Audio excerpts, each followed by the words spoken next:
Ao longo da história, muitos grupos religiosos se tornaram conhecidos não pela espiritualidade ou pelos serviços que prestaram à sociedade, mas sim pela insanidade, fanatismo, terror e por terem deixado uma marca de horror por onde passaram. Ao redor do mundo, diversos casos assim foram registrados: o Aum Shinrikyo no Japão, a família Manson nos Estados Unidos, o Falun Gong na China, o ramo davidiano também nos Estados Unidos, entre muitos outros.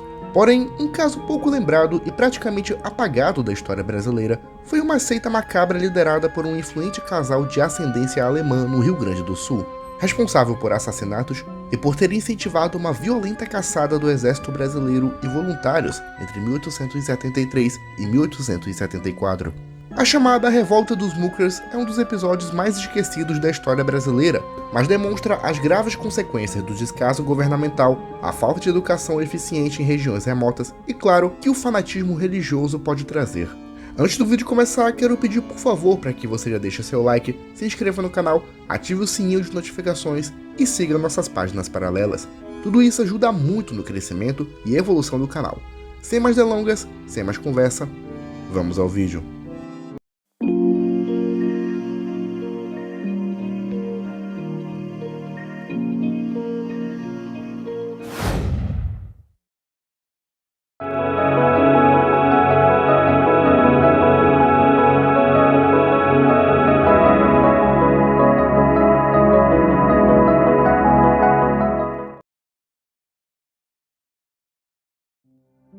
Em 1824, um grupo de alemães chegou no Brasil em busca de uma nova vida e fugindo da destruição causada pelas guerras napoleônicas.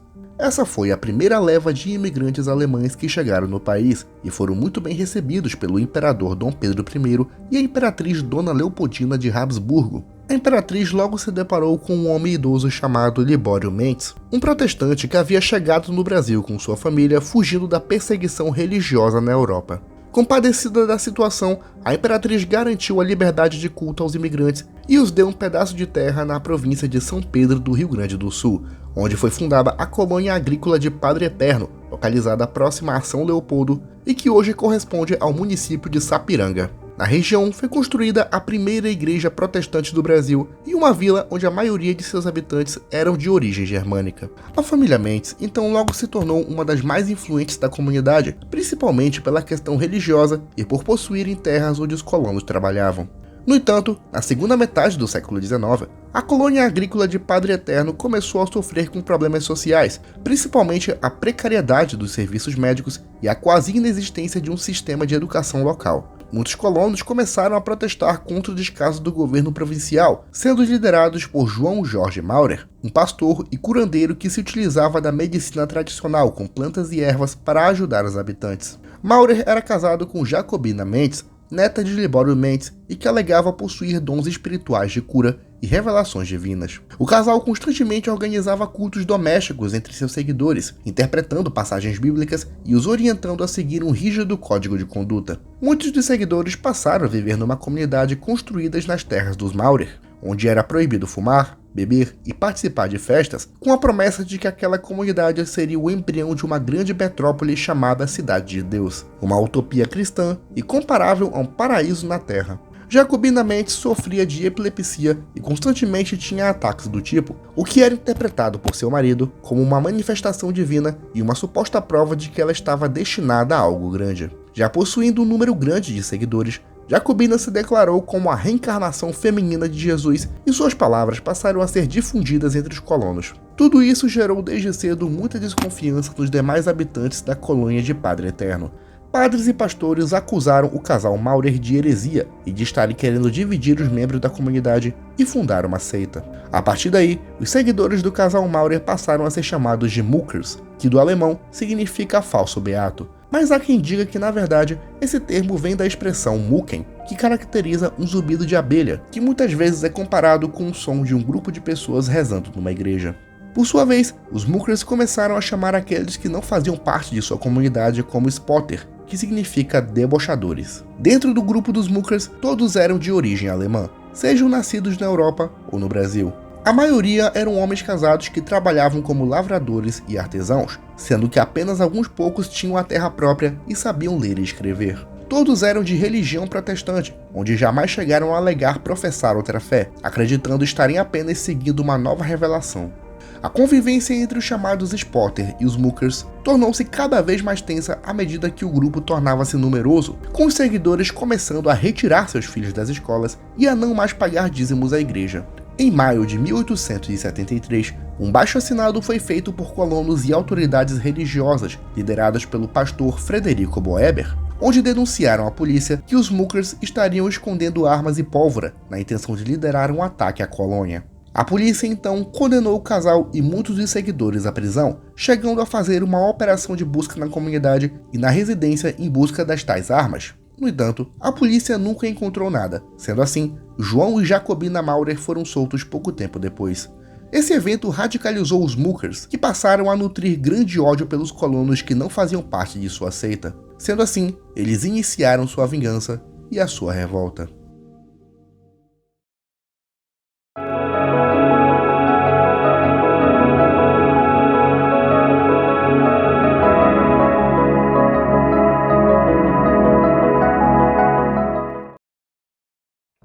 Em novembro, o delegado John Lane, responsável pelo caso da prisão dos Maurer, sofreu um atentado por membros da seita. Nas investigações, 32 Mookers foram presos e acusados de participação no atentado. Um deles, como parte da pena, teria perdido a tutela de seu filho adotivo, acabando por matá-lo pouco depois. Em seguida, o ex-seguidor Martinho Castle teve sua casa incendiada, onde ele, sua esposa e seus filhos acabaram morrendo. Outras 7 casas de opositores e ex-seguidores também foram incendiadas, e um tio de João Maurer foi morto por ordens suas por se opor à seita. Tudo isso incentivou o governo provincial a emitir um mandato de prisão imediata a João e Jacobina. O presidente da província ordenou que o veterano da Guerra dos Farrapos, Coronel Jesuíno Olímpio de Sampaio, comandasse uma expedição punitiva até a comunidade Mooker. Mas ao chegar lá, na noite do dia 28 de junho de 1874, foram surpreendidos por Mookers entrincheirados e escondidos em buracos que atacaram a guarnição violentamente,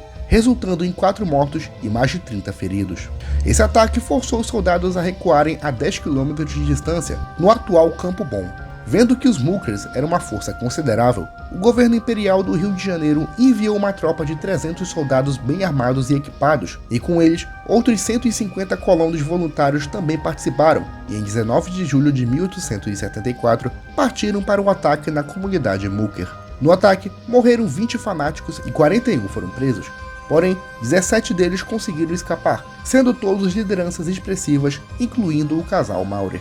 O exército acampou perto da comunidade destruída, mas no amanhecer do dia seguinte, em 20 de julho, um ataque surpresa resultou num tiroteio, onde Genuíno Sampaio foi atingido na coxa, acabando por romper uma artéria e ser levado às pressas para um hospital em São Leopoldo.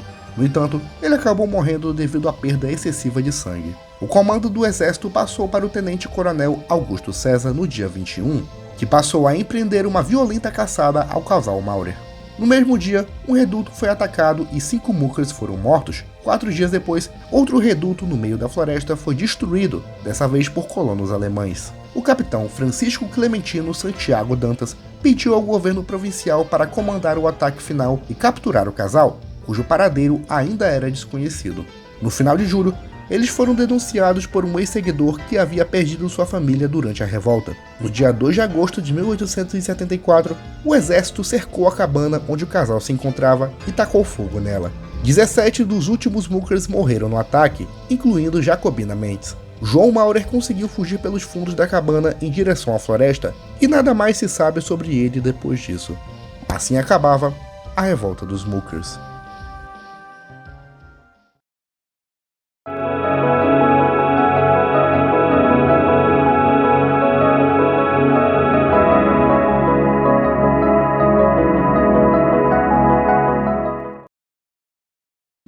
Após as batalhas, os Mookers sobreviventes foram presos e libertados em 1883. Após isso, eles foram recolocados na região da Terra dos Bastos, município de Lajeado, onde viriam a sofrer dura perseguição devido a seu histórico. No Natal de 1898, os sobreviventes foram atacados e massacrados por colônios de Picada May, por acreditarem que eles haviam estado envolvidos na morte de uma tal Senhora Shoulder. Posteriormente, o marido da vítima assumiu a autoria do crime, alegando ter feito isso para poder se casar com outra mulher. Outros casos de perseguição violenta também ocorreram em Nova Petrópolis e outras colônias germânicas por todo o Rio Grande do Sul.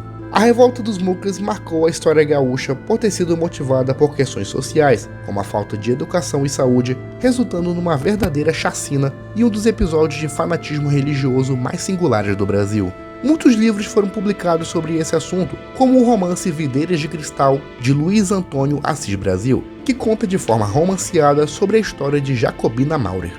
2 filmes também relatam esse episódio, Os Muckers, de 1978 e dirigido por Jorge Bodansky, e Wolfgauer, e A Paixão de Jacobina, de 2002, dirigido por Fábio Barreto e protagonizado por Letícia Spiller no papel de Jacobinas. Você conhecia esse obscuro episódio histórico do Brasil?